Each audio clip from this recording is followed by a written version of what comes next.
Muy buenos días, tardes o noches. Bienvenidos sean todos ustedes a un video más de Deo Blog. Déjenme me presento por si aún no me conocen. Soy Deodato Samperio, Deo para los amigos. El día de hoy vamos a hablar sobre un tema verdaderamente interesante, ya que nos atañe absolutamente a todos como consumidores. El día de hoy hablaremos sobre aquellos productos que están diseñados, hechos, creados, pensados para descomponerse en un cierto tiempo. Vengan, que ahora empezamos. ¿Cuántas veces no nos ha pasado que vamos y compramos desde unos tenis, una impresora, una computadora, un teléfono o cualquier tipo de electrodoméstico y vemos que este empieza a tener fallas en un cierto tiempo determinado? ¿Sucede a propósito? ¿Es acaso que están hechos de esta manera? ¿Es que es una forma en la que las compañías nos obligan a seguir comprando productos porque estos repentinamente dejan de servir? ¿O que tal vez la tecnología ha avanzado y no hay forma de poder escalar, por lo cual nuestro aparato pues simplemente ya no corre nuevos programas, o simplemente es que ya no hay algún tipo de actualización para este?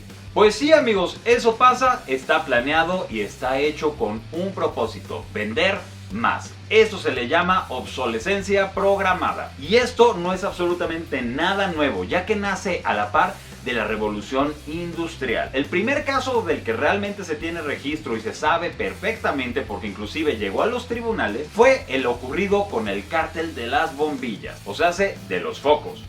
Esto sucedió en 1920, cuando los principales fabricantes de bombillas eléctricas crearon un estándar de duración de estos productos. En un principio, el filamento del foco verdaderamente podía durar muchos años. Prueba de esto es que hay un foco que a la fecha funciona, se encuentra en Estados Unidos y está dentro de una estación de bomberos. Este foco ha cumplido ya más de 100 años. Pueden buscarlo en internet. Le hicieron un pastel de cumpleaños. Pero lo que sucedió es que estos grandes fabricantes hicieron una estandarización para que duraran en un principio no más de 2000 horas de uso. Conforme pasó un poco el tiempo, después lo acortaron a 1500 los focos catalogados como premium y a 1000 horas solamente aquellos que eran los focos regulares. De esta forma obligaban a los consumidores a comprar más, ya que pues al momento de ser unos filamentos mucho menos resistentes, pues estos por muchas otras causas también se podían fundir, se podían romper. Algo tan sencillo como sacudirlo un poco fuerte, lo reventaba. No sé ustedes qué edad tengan, pero si tienen más de 30 años, sin lugar a dudas les tocó este tipo de focos. Si se les caía, obviamente reventaba, porque también hicieron los cristales más delgados, o también con cambios de temperatura estos podían reventar. Tiempo después, un gigante industrial, DuPont,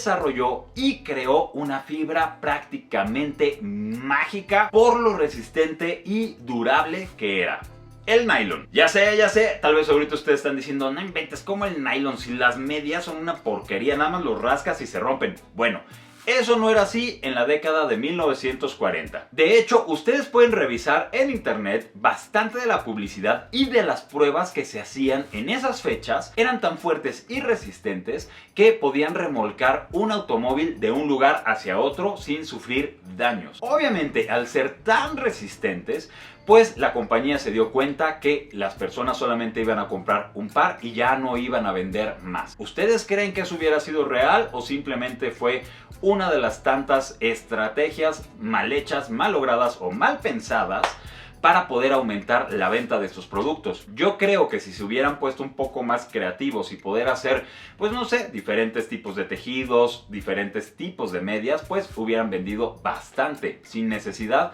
de hacer lo que hicieron. ¿Y qué fue lo que pasó entonces? Bueno, regresaron la fibra al laboratorio para volverla bastante más débil. Y es así como llega el nylon que ahora en fecha nosotros usamos. Este que simplemente el hecho de verlo se rasga. Y a consecuencia de esto, ¿qué fue lo que sucedió? El arte siempre imita a la vida. Y sale en el año de 1951 un verdadero clásico del cine norteamericano llamado The Man in the White Suit, el hombre en el traje blanco, el cual hace una parodia de lo que sucedió con DuPont. Se les recomiendo muchísimo, es una película que la tienen que ver, de verdad es un cine muy interesante, inteligente y con un humor bastante particular. En esta película retrata a una persona que crea una fibra prácticamente indestructible. Esta, con el calor no se echa a perder, con el frío no se echa a perder, prácticamente no se ensucia o se hace, es una verdadera maravilla. En un principio la gente se emociona bastante al ver este nuevo tipo de hilo que acaban de generar, pero ¡oh no! Se le acaba bastante rápido el gusto porque obviamente los de las empresas empiezan a decir, ¿y si lo hacemos todo con esto? Ya no tendrá la gente que comprar más productos porque no se echará a perder. Muchos casos parecidos han sucedido a lo largo de la historia, pero en el 2003 sucedió algo que se volvió verdaderamente viral. Estamos hablando del caso de Casey Neistat, un muy afamado youtuber que ustedes pueden ver su canal ya que se encuentra vigente aún a la fecha. ¿Qué fue lo que sucedió? Esta persona compró un aparato para reproducir música, ya saben ustedes, es el de la manzanita, y resulta que después de unos meses de uso, el aparato simplemente dejó de funcionar.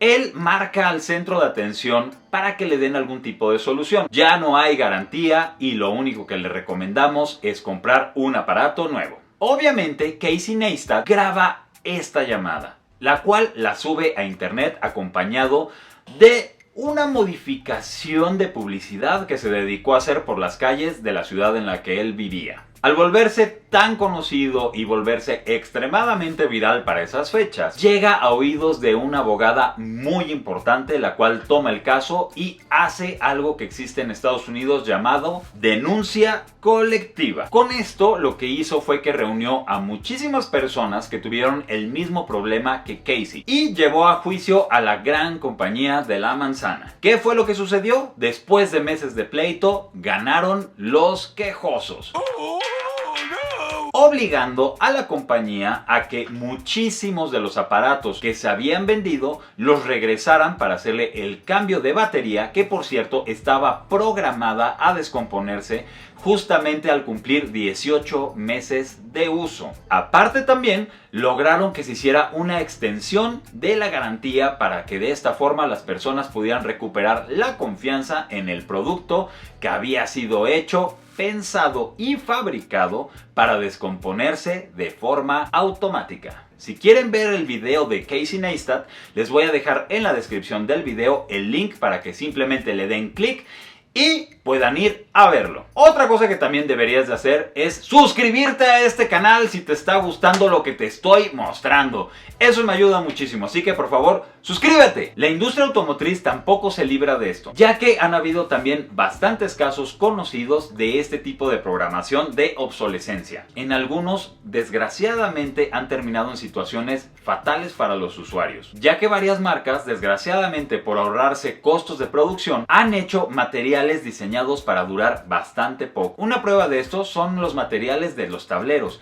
que estos están diseñados para quemarse rápidamente con el sol y ves que se empiezan a agrietar. Lo mismo sucede con los volantes. Otros casos también muy conocidos que creo que ahí sí ha sido complicado para muchas de las personas que nos hemos dedicado a cuestiones creativas o personas que tienen que estar sacando copias constantemente, las impresoras. Ustedes saben que realmente no hay muchas marcas de impresoras en el mercado. Se podría decir que hay tres principales. Y estas tres marcas no tienen intención de que sus productos sean duraderos. Se supone que están diseñados para que duren 10 años, pero ¿cómo funciona aquí la obsolescencia? Es una forma muy sencilla. Ellos te dicen, ok, tú tienes una garantía de 2 años. Después de esos 2 años de que tú compraste una máquina nueva, tienes piezas y puedes hacer algún tipo de reparación. Pero a partir de 5 años simplemente dejan de fabricar las piezas que servían para esa máquina que compraste, obligándote al momento de que fallen que tengas que comprar una nueva.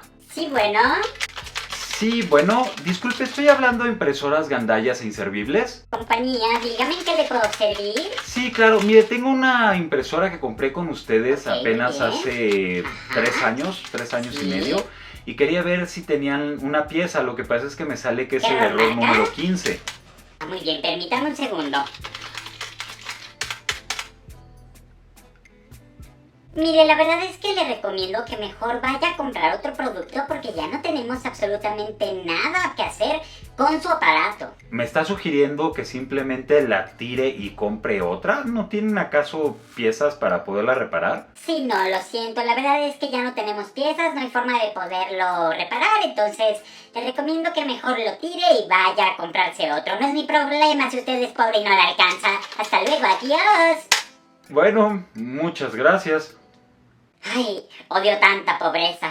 Ok, tal vez tú podrás decir que bueno, es que tienen que hacer negocio. Ok, creo yo que podría haber un modelo de negocio que fuera pues tal vez un poco más responsable, ya que el problema no solamente termina con nosotros al momento de tirar esos aparatos, el problema aún sigue, ya que toda esa basura que se genera de electrodomésticos va siempre a parar a países en vías de desarrollo, contaminando sus mantos acuíferos, contaminando el aire, y como ustedes saben, muchos de estos productos están hechos con materiales altamente cancerígenos. Uno de los países más afectados por este tipo de prácticas es Ghana. Se supone que hay tratados internacionales los cuales prohíben que estos productos que ya no sirven, que son chatarra, se lleven hacia estos lugares. Pero, como ustedes saben, siempre hay forma en la que pueden hacer trampa. ¿Cómo lo hacen? Diciendo que son productos de segunda mano, que sí sirven, cuando la realidad es que el 98% de todo lo que reciben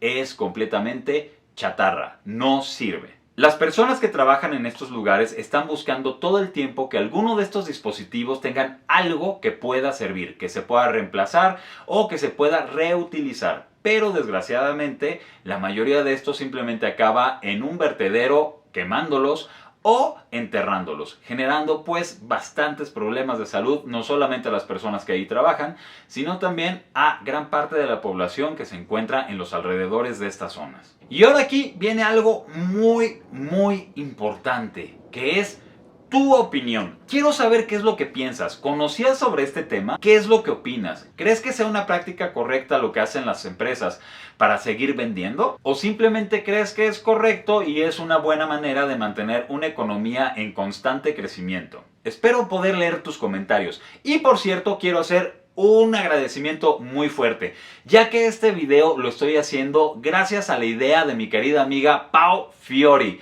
Síganla por favor, chéquenla, tiene un proyecto bastante interesante. También les voy a dejar un link para que puedan conocer lo que ella está haciendo. Esto ha sido todo por el video del día de hoy. Espero que te haya gustado mucho, espero que hayas aprendido algo, espero sobre todo que te haya sido interesante. Si te ha gustado el video, regálame un like, suscríbete, dale click a la campanita, ponle la opción a todas para que te lleguen absolutamente todas las notificaciones cuando yo subo algún contenido en este canal. Sin más por el momento, nos vemos en el próximo video, cuídense muchísimo y ¡adiós! ¡Yeah!